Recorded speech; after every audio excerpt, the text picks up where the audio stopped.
கடவுளுடன் காலை வணக்கம்.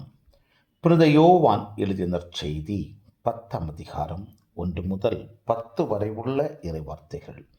அக்காலத்தில் இயேசு கூறியது, உறுதியாக உங்களுக்கு சொல்கிறேன், ஆட்டுக்கொட்டிலின் வாயில் வழியாக நுழையாமல் வேறு வழியாக ஏறி குதிப்போர் திருடர் அல்லது கொள்ளையராய் இருப்பர். வாயில் வழியாக நுழைபவர் ஆடுகளின் ஆயர். அவருக்கே காவலர் வாயிலை திறந்து விடுவார். ஆடுகளும் அவரது குரலுக்கே செவி சாய்க்கும்.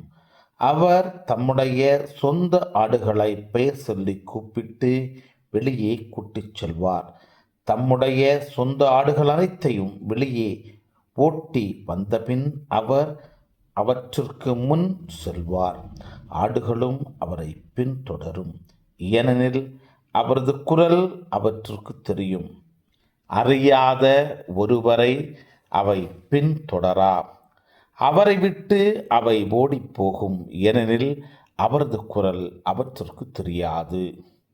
இயேசு அவர்களிடம் உவமையாக இவ்வாறு சொன்னார். ஆனால் அவர் சொன்னதை அவர்கள் புரிந்து கொள்ளவில்லை.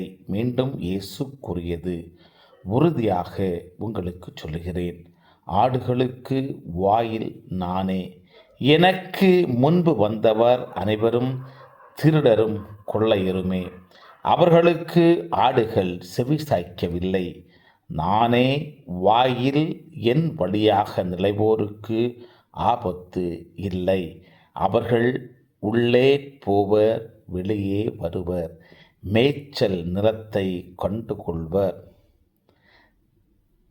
திருடுவதற்கும் கொல்வதற்கும் அழிப்பதற்குமன்றி திருடர் வேறெதற்கும் வருவதில்லை.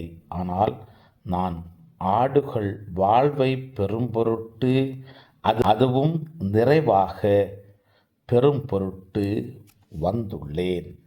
கிறிஸ்துவின் நற்செய்தி.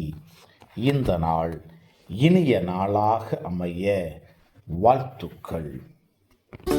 பல பல புதுமைகள், பெருமைகள், இனிமைகள் இறங்கிய நல்ல நாள், ஒரு நல்ல நாள், நம் தேவன் தந்த நாள். இது நல்ல நாள், ஒரு நல்ல நாள், நம் தேவன்